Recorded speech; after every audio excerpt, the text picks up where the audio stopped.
Hey guys, welcome to an unboxing of Games Workshop's newest box set, Blood of the Phoenix. This set pits the Eldari and the Phoenix Lord Jain'Zar versus the Drukhari, led by Jain'Zar. Contained in the set, the Blood of the Phoenix campaign book, a folding rulebook, and a Blood of the Phoenix transfer sheet.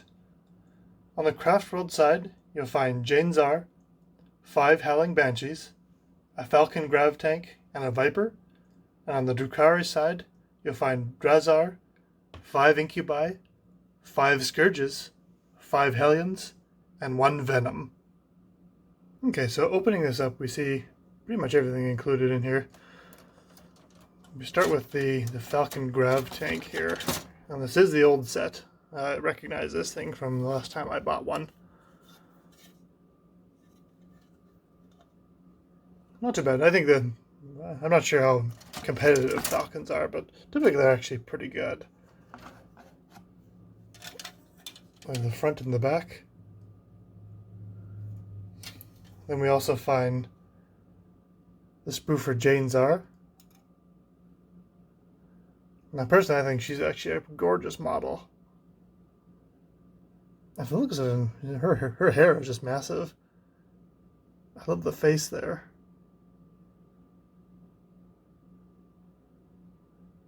Trying to get the camera to focus here.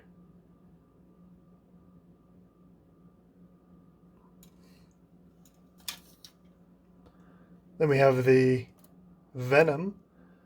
This as well is a older kit. Yeah, generally I think the Venom's actually held up fairly well, except for maybe the pilot. I think the pilot is a little bit dated.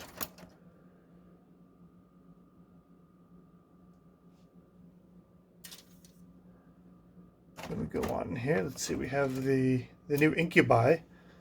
First, I think Incubi are probably one of the most competitive at the moment. But they actually look really nice.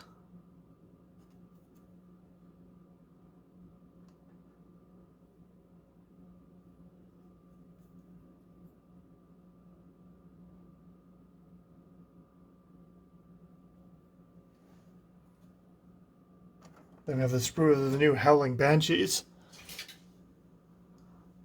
Look at that. I love the new weapons that came with them. The old ones, I have a lot of the old metal Howling Banshees. And the weapons are always really thick. It's nice how thin they can start printing these. Or molding them, I should say.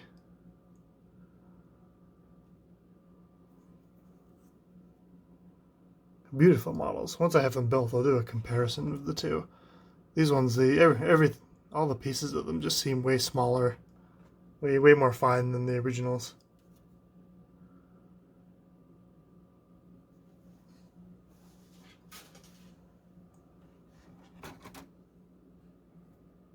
Got some of the old weapon sets. I think these go on the. I think these are for the Falcon. 1, 2, 3 of them. 3 of the same ones.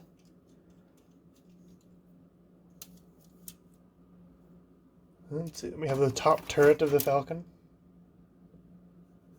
Again, the old kit. Still hands up fairly well, except for actually the pilot on this one isn't too bad. I think it's only the Viper that I really don't care too much for. I might have to do like a conversion for him. Get some of the nice new Guardian heads on him or something. We have Jain'Zar.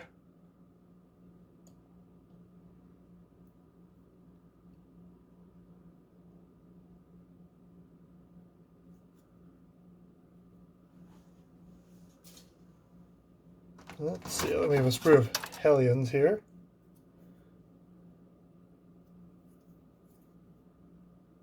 This is actually my first box set of Hellions. I haven't had them previously. I've watched Scardcast a little bit, and he always does really well with them. I'd like to try him out. Let's see, then we got the Scourges here. I got lots of Scourges. I love Scourges. Absolutely gorgeous models.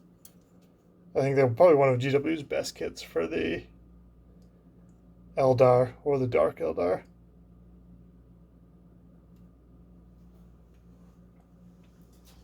Then we have the top and the bottom halves of the Venom. Good units. You can always use more Venoms. My Dark Eldar are still in kind of their infancy, so this will help boost them.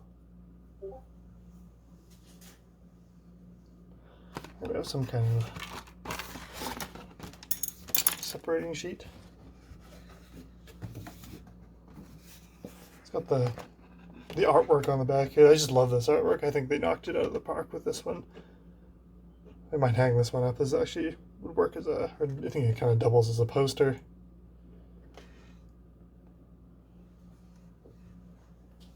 Toss that aside there. Okay, so let's see what we got here. We got some transfer sheets. I wasn't sure how many transfer sheets this thing would actually include, but it comes with two. These both look like Eldar sheets. I don't see any. I think it looks very Dark Eldar in this. Then we have the Blood of the Phoenix rulebook here. We'll crack that open in a second. Yeah, essentially, it's just the bits and the bobs. You have the bases for the Venom and the Viper. Got the Venom cockpit and the double Viper. And the Viper and the Falcon. Lots of bases, lots and lots. Okay, so in that little rule book set, we have the folding rules. Hey, these are always handy. I like to always keep one of these on me, even though I typically don't actually look it up. Very nice. Always nice to have. We got the assembly guide. These must be new, because it's been a long time since I've seen the original build guides for the Falcons.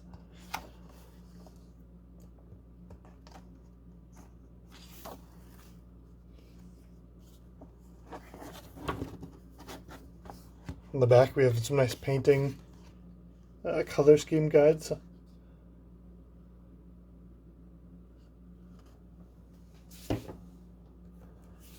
Then we have the meat and potatoes, the actual book here. Let's have a peek.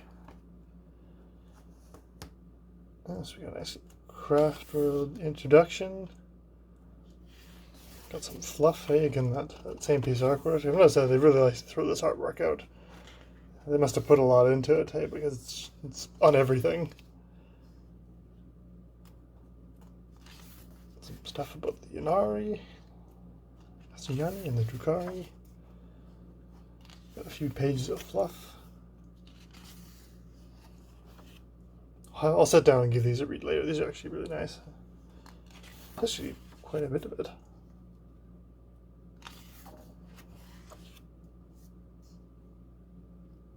Then we have the actual data sheets here.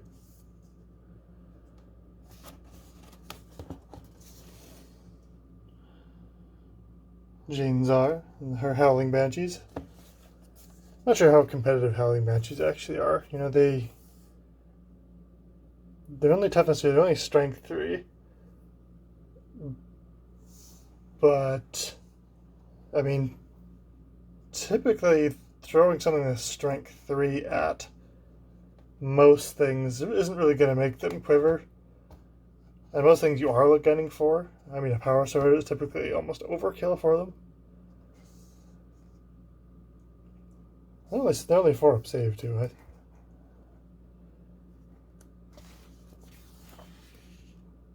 We got the Viper and the Falcon. You don't see Falcons very often. I think they get overshadowed by the Wave Serpent.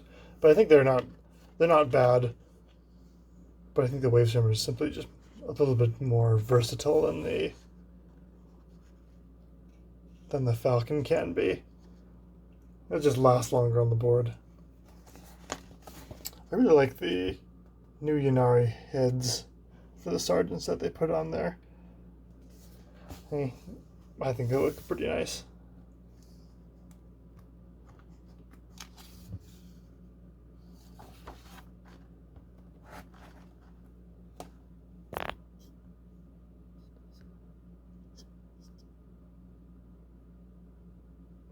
Let's see here. So we got Jain'Zar. Jain'Zar. I keep wanting to call him Jain'Zar. Same old combat drugs. I think Jain'Zar is kind of where the money is, especially if you're looking to do something a little bit more competitive.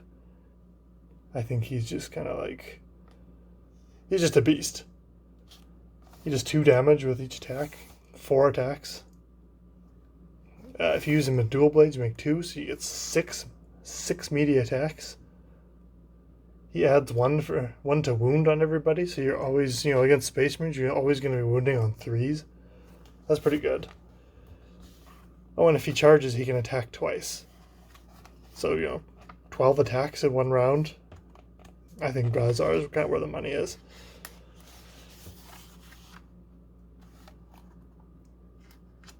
The new Incubi.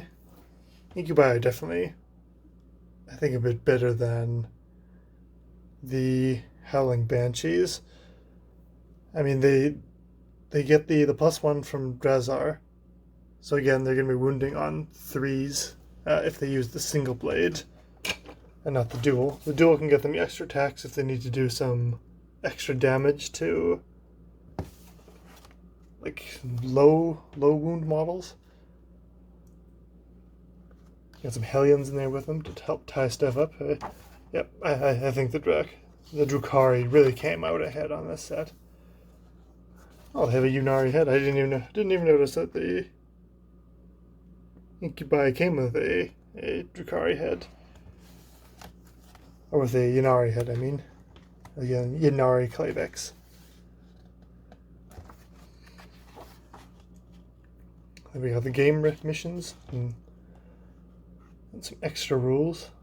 So there's some nice campaign games if you want to play just the box set. Swift as the wind.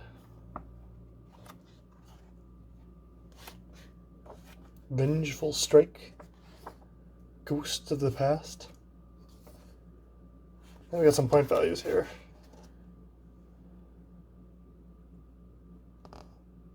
I'll have to actually look up and see how many point changes actually went through. I don't think it actually changed very much, if anything at all. But I'm going to have a quick read through and we'll sit down and talk about the differences that I see. So I had a quick read through the book to see if I could spot any differences in this versus the Codex. And there are a few. The point values didn't change at all. They're still the exact same. So if you're expecting any kind of adjustments on points, then you won't see that, at least in this book. So starting off with Jain'Zar. Between her and the Codex, there's only one change. And that is to her abilities.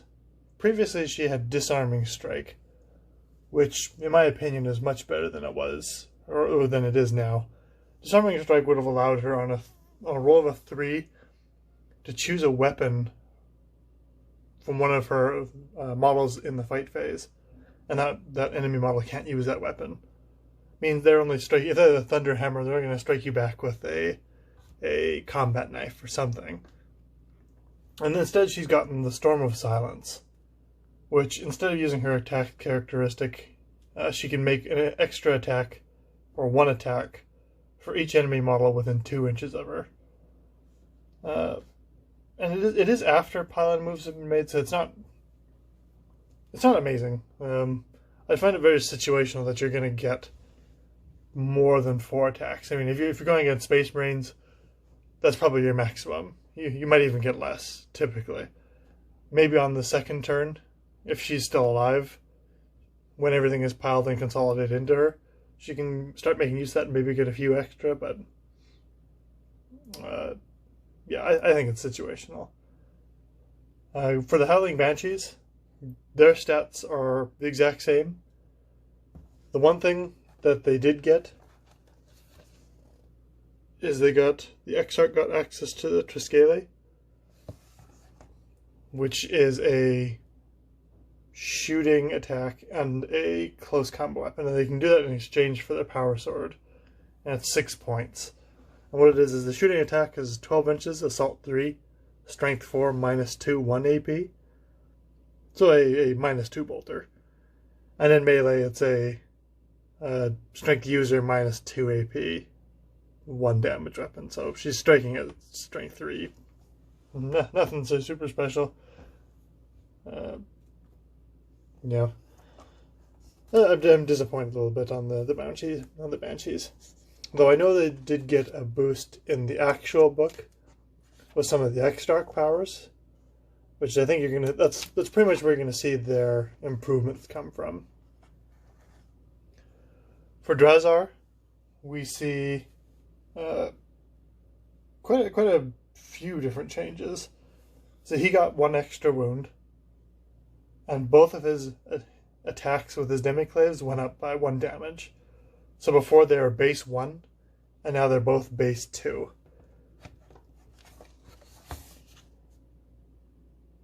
In addition, he also got access to lethal precision, which is a new one for him. Before that was only on the incubi. And essentially what it does, it just allows him on a unmodified wound roll of 6 to add 2 to the damage characteristic of that weapon for that attack. So he goes from 2 damage to 4 damage on 6s, which I think is just amazing.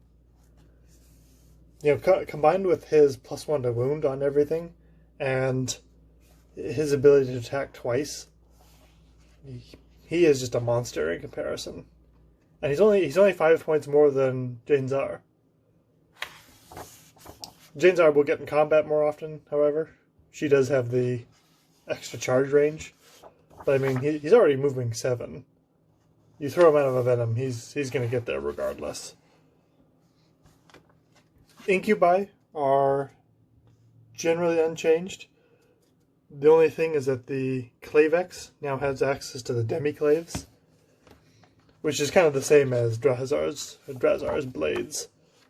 They allow him to kind of do either a single blade attack or a dual blade, where if the single one he can give the standard +1 minus 3 AP, or +1 strength minus 3 AP, or just the ability or the option to make 2 additional attacks in place of the extra strength and 1 AP lower. The only other change I found is that they reworded the lethal precision.